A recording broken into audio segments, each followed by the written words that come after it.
Puji Tuhan. Selamat pagi Bapak, Ibu, Saudara sekalian yang saya kasihi. Senang sekali berjumpa melalui program renungan pagi ini. Mari kita terus diperlengkapi dengan kebenaran firman Tuhan melalui pelajaran Basic Christianity. Kita berdoa sama-sama. Terima kasih Tuhan, kami mengucap syukur kalau pagi hari ini kami boleh bangun dengan tubuh yang sehat. Semua itu karena kemurahan-Mu, kesempatan yang Kau berikan kepada kami. Roh Kudus tolong kami untuk kami dapat mendengar dengan baik, mengerti dengan baik, dan melakukan firman-Mu. Terima kasih. Tolonglah hamba-Mu, layakkanlah hamba-Mu untuk dapat menyampaikan kebenaran firman-Mu. Dalam nama Yesus kami berdoa. Amin. Pokok bahasan kita pada pagi hari ini dalam Matius 28 ayat yang ke-19. Saya bacakan untuk Bapak, Ibu, Saudara sekalian. Karena itu pergilah, jadikanlah semua bangsa muridku, dan baptiskanlah mereka dalam nama Bapa dan Anak dan Roh Kudus. Jadi kita mendapat amanat agung untuk pergi dan jadikan semua bangsa, tidak terbatas, untuk menjadi murid-muridnya Tuhan. Dalam nama Bapa, Anak, dan Roh Kudus. Bapa merancangkan, mempersiapkan keselamatan yang merupakan anugerah di dalam kekekalan untuk saudara dan saya, untuk manusia. Yesus yang datang ke dalam dunia, berinkarnasi dalam darah dan daging seperti manusia, menggenapi keselamatan saudara. Sehingga dia harus menghadapi aniaya, siksaan, bahkan dia disalib, mati dan bangkit. Dan sekarang dia ada bersama-sama dengan Allah Bapa di surga. Dan Roh Kudus, kalau dikatakan dalam Bapa, Anak, dan Roh Kudus. Roh Kudus yang melaksanakan keselamatan melalui penginjilan, melalui pemuritan. Sebagaimana kita belajar pada pagi hari ini. Sampai kapan? Sampai kedatangan Kristus. Saudara, judul pada pagi hari ini adalah pribadi Roh Kudus. Saudara ya, pribadi Roh Kudus. Roh Kudus adalah satu pribadi. Artinya ia bukan hanya suatu kuasa atau suasana, namun benar-benar pribadi yang ada secara nyata. Nyata, saudara ya. Karena ini kaum liberal, seringkali Roh Kudus itu bukan dianggap pribadi, hanya kuasa atau zat yang menimbulkan satu suasana. Tapi kita belajar, saudara, bahwa Roh Kudus adalah pribadi, pribadi Allah itu sendiri, ya. Dan Dia memiliki kehendak, pikiran, dan perasaan, saudara ya. Yang pertama, Roh Kudus memberikan karunia seperti yang dikehendakinya. Kalau dikatakan Dia mempunyai kehendak, dalam 1 Korintus 12 ayat yang ke-11 mengatakan seperti ini. Tetapi semuanya ini dikerjakan oleh Roh yang satu dan yang sama, yang memberikan karunia kepada tiap-tiap orang secara khusus seperti yang dikehendakinya. Jadi Roh Kudus memberikan karunia kepada tiap-tiap orang secara khusus sesuai dengan kehendaknya. Karena kita tahu bahwa ketika sebelum Yesus naik ke atas kayu salib, Dia sudah berpesan bahwa ada penolong yang lain, yaitu Roh Kudus. Ya, Roh kebenaran yang akan membawa kepada semua kebenaran, akan menolong, akan menghibur. Ya, dan Dia juga mempunyai kehendak, saudara ya. Dan pikiran dikatakan dalam Roh Kudus, Dia menyelidiki segala sesuatu. Kita lihat 1 Korintus 2 ayat yang ke-10. Karena kepada kita Allah telah menyatakannya oleh Roh. Sebab Roh menyelidiki segala sesuatu, bahkan hal-hal yang tersembunyi dalam diri Allah. Jadi Roh Kudus menyelidiki karena Dia mempunyai pikiran, Dia mempunyai pertimbangan, Dia menyelidiki hati saudara dan saya. Apakah kita benar? Apakah kita layak di hadapan Tuhan? Kalau tidak, Roh Kudus akan berbicara. Karena Dia tidak pernah meninggalkan saudara yatim piatu. Dia akan menyertai saudara. Bahwa Roh Kudus diam di dalam saudara dan saya, bahwa kita adalah bait Allah. Ketika kita percaya, kita dibaptis, Roh Kudus menjadi meterai saudara dan saya. Dan ketiga, janganlah kamu mendukakan Roh Kudus Allah. Efesus 4 ayat yang ke-30. Efesus 4 ayat yang ke-30. Ya, saya bacakan untuk saudara. Dan janganlah kamu mendukakan Roh Kudus Allah yang telah memeteraikan kamu menjelang hari penyelamatan. Ya, jadi Roh Kudus sudah dimeteraikan dalam kehidupan saudara dan saya. Terlebih ketika saudara sudah dipenuhkan dengan kuasa Roh Kudus. Janganlah kamu mendukakan Roh Kudus. Roh Kudus bersifat ilahi. Artinya Roh Kudus adalah Allah sendiri. Oleh sebab itu Roh Kudus sering pula disebut sebagai Roh Allah. Jadi Roh Kudus dan Roh Allah itu sama, saudara ya. Karena ia bersifat Allah sendiri. Roh Kudus mempunyai sifat maha hadir, ya, atau omnipresent. Dia ada di setiap keadaan, ya, di belahan bumi manapun, di waktu yang berbeda. Dia hadir, ya saudara. Dia maha tahu, omniscient, dia tahu saudara. Sejauh-jauhnya kedalaman hati saudara dan saya. Dia akan menyelidiki. Adakah dosa, adalah apakah pelanggaran, dia sangat mengetahui. Ketika itu dia akan berbicara, mengingatkan saudara. Ya, dan dia juga Allah Roh Kudus yang maha kuasa, omnipotent. Dia melakukan segala perkara, apapun dia dapat lakukan. Karena dia kembali lagi pribadi Allah sendiri, saudara. Dan dia adalah Allah yang kekal. Dia kekal di dalam keselamatan. Program keselamatan Allah, dia kekal untuk melaksanakan keselamatan itu sendiri melalui penginjilan, melalui pemuritan, sebagaimana kita pada pagi hari ini, saudara. Dan keempat, dapatkah Daud menghindarkan diri dari Roh Allah? Mazmur 139 mencatat seperti ini, saya bacakan.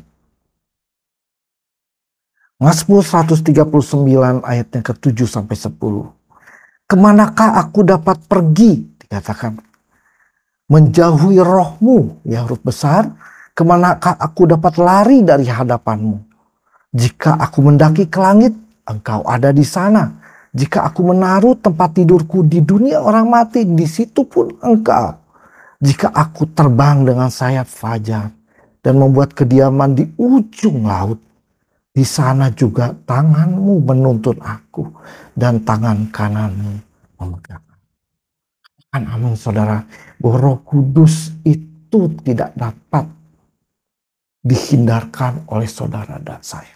Ketika dia ada di dalam hatimu, dia berdiam di hatimu untuk selama-lamanya, dia tidak dapat dihindarkan. Bahkan Daud pun tidak dapat menghindarkan, saudara ya, seperti ayat-ayat tadi. Kelima, ayat-ayat hal-hal yang tersembunyi dalam diri Allah yang tidak dapat diketahui oleh manusia, dapat diselidiki. Nah, saudara ya, tadi kita bicara tentang diselidiki oleh Roh Allah itu sendiri, saudara ya, oleh Roh Kudus Allah. 1 Korintus 2, kembali lagi ke 1 Korintus 2, saudara, ayat 10, 11, 11. Karena kepada kita Allah telah menyatakannya oleh Roh, ya, sebab Roh menyelidiki segala sesuatu, bahkan hal-hal yang tersembunyi dalam diri Allah. Ayat yang ke-11, siapa gerangan di antara manusia yang tahu bahwa yang terdapat dalam diri manusia selain roh manusia itu sendiri yang ada di dalamnya, di dalam dia, demikian pula lah tidak ada orang yang tahu apa yang terdapat di dalam diri Allah selain roh Allah. Tidak ada siapapun yang tahu tentang diri saudara selain roh saudara sendiri dan roh Allah, saudara. Dan disitulah Allah sangat mengetahui roh Allah dengan manusia dapat berkomunikasi. Ya, dapat mengetahui sejauh mana. Kalau saudara ada di dalam pergumulan, saudara ada di dalam kesakitan, saudara ada di dalam satu permasalahan yang besar, Roh Kudus sangat tahu. Firman Tuhan katakan dia tidak pernah meninggalkan saudara dalam keadaan yatim piatu. Dia ada menyertai saudara.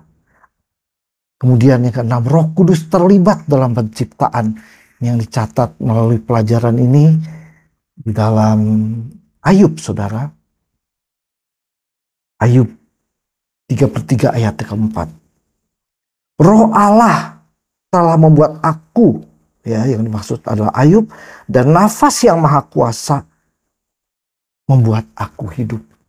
Ayub mengakui bahwa aku pun, ya, aku pun diciptakan oleh Allah, dan Roh Allah yang ada menciptakan. Ya, Roh Kudus terlibat ketika menciptakan Ayub. Ayub mengkomitkan seperti itu. Ketujuh, Roh Kudus disebut juga sebagai Roh yang kekal. Ibrani 9 ayat ke-14, saudara. Ibrani 9 ayat 14.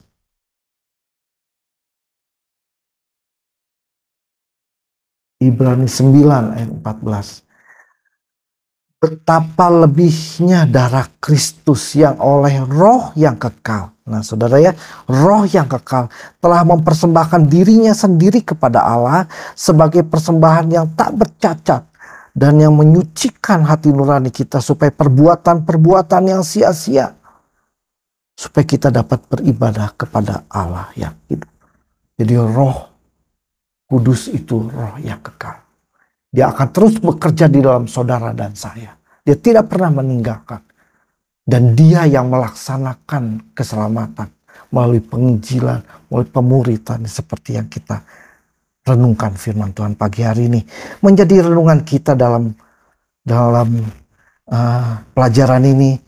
Yang pertama berikan satu contoh mengenai sikap atau tindakan yang setahu Anda dapat mendukakan Roh Kudus, saudara. Bagaimana Roh Kudus itu berduka dalam hidup saudara. Coba kasih contoh, saudara. Karena Roh Kudus adalah Roh kebenaran. Ya, Yohanes mencatat, Yohanes 16 ayat 13 mencatat, tetapi apabila ia datang, nah, Roh kebenaran akan membimbing kamu kepada seluruh kebenaran. Sebab ia tidak berkata-kata tentang dirinya sendiri, tetapi sesuatu yang didengarnya itulah yang dikatakannya, dan ia akan memberitakan kepadamu hal-hal yang akan datang, saudara, ya. Maka semua dosa dan kelaliman yang mendukakan hatinya, terlebih lagi apabila hal itu dilakukan oleh anak Tuhan, maka Roh Kudus akan sangat berduka, saudara, ya. Roh yang ada di dalam diri saudara yang merupakan bait Allah, dia akan berduka ketika kita melakukan hal-hal yang tidak berkenan, hal-hal yang jahat, hal-hal yang tentunya berlawanan dengan kehendak Allah, jauh dari kepada kebenaran. Kita masih hidup di dalam dunia ini, saudara. Sebab itu makanya kita berjaga-jagalah. Kedua, saudara, bila yang kita renungkan ini, bila dalam hati manusia ada maksud yang berlawanan, seperti saya katakan tadi, tidak sesuai dengan kehendak Allah, maka Roh Kudus akan berbicara. Dia akan warning, saudara, ya. Dia akan memberi peringatan dalam hati orang tersebut. Pernahkah Anda mengalami hal itu? Saya pernah, saudara. Sering kali bahkan. Karena saya merasa tidak sempurna. Saya juga banyak kesalahan. Tapi saya bersyukur Roh Kudus senantiasa mengingatkan saya. Dan saya belajar peka untuk dapat mendengar. Ketiga, apabila kita menolak peringatannya secara terus-menerus, hal itu dapat memadamkan Roh Kudus.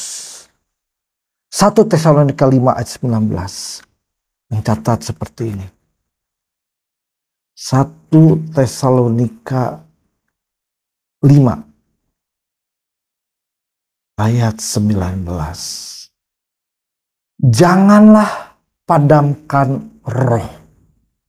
Sebab jika peringatan-peringatannya tersebut selalu diabaikan, maka Roh Kudus tidak dapat berbicara lagi kepada orang yang mengeraskan hati itu. Padam, saudara, ya. Yang dimaksud dengan padam ini mungkin firman Tuhan akan menjelaskan lagi, saudara. Karena firman menjelaskan firman. Ayat yang ke-20 saya bacakan tadi dalam 2 Tesalonika 1. Dan janganlah anggap rendah nubuat-nubuat. Ayat 21, ujilah segala sesuatu dan peganglah yang baik. Jauhkanlah dirimu dari segala kejahatan. Itulah yang dimaksudkan ketika Roh Kudus padam. Kita lebih mendengarkan hal-hal yang tidak baik. Kalau dikatakan pegang dengan baik. Kalau kita mendapatkan satu pengajaran, kita tidak menguji dengan kebenaran firman Tuhan. Menerima apa adanya. Dan firman Tuhan katakan ujilah setiap pengajaran itu. Kalau dia tidak benar, saudara harus tolak. Supaya saudara tidak tersesat. Dan dikatakan jauhkanlah dirimu dari segala kejahatan. Apa yang jahat itu akan menekan. Sehingga Roh Kudus itu tidak terdengar, saudara. Yang dimaksud padamu ini dia tetap berbicara dalam hati, dalam roh saudara. Tetapi dengan segala kejahatan, ketidakbaikan kita, mensepelekan firman Tuhan, tidak menguji, sehingga Roh Kudus itu kesannya padam, saudara. Ya, kita tidak mendengarkan, tapi sebenarnya dia terus berbicara kepada saudara dan saya. Ya, karena dia ada di dalam diri saudara. Sebab itu jangan kita mendukakan Roh Kudus. Masih adakah dalam kehidupan Anda hal-hal yang setahu Anda mendukakan Roh Kudus? Jika belum Anda tinggalkan, mari kita tinggalkan, saudara. Bila ada, segera minta ampun kepada Tuhan dan tinggalkan hal-hal tersebut. Saudara dapat melihat, mengujinya semua. Apa yang menjadi tindakan. Mulai dari hati kita, mulai dari pikiran kita, mulai dari perkataan kita, tindakan kita. Apakah sesuai dengan kebenaran firman Tuhan? Mari kita uji, saudara. Apakah itu baik? Apakah itu jahat? Kalau kita tidak menyadarinya segera, Roh Kudus akan tidak terdengar lagi. Dan sehingga dikatakan, tertekan dan dia akan padam. Ayat hafalan kita dalam Kisah Rasul 1 ayat yang ke-8, saudara. Saya bacakan, tetapi kamu akan menerima kuasa kalau Roh Kudus turun ke atas kamu, dan kamu akan menjadi saksiku di Yerusalem dan di seluruh Yudea dan Samaria dan sampai ke ujung bumi. Terpujilah Tuhan. Mari kita berdoa. Tuhan, terima kasih untuk firman pagi ini yang boleh menguatkan kami, Tuhan. Terima kasih Roh Kudus, Engkau ada di dalam diri kami. Mampukan kami untuk terus mendengar kepekaan kami. Supaya kami jangan memadamkan Engkau. Ampuni kami. Kalau kami seringkali mungkin jahat. Tidak baik. Kami tidak menguji ajaran-ajaran yang kami dengar. Sehingga kami mulai tersesat. Tolong kami. Kami mau mendengar Roh Kudus yang ada di dalam. Terpujilah nama Tuhan. Dalam nama Yesus kami berdoa. Haleluya. Amin. Selamat pagi. Selamat beraktivitas. Tuhan Yesus memberkati kita semua.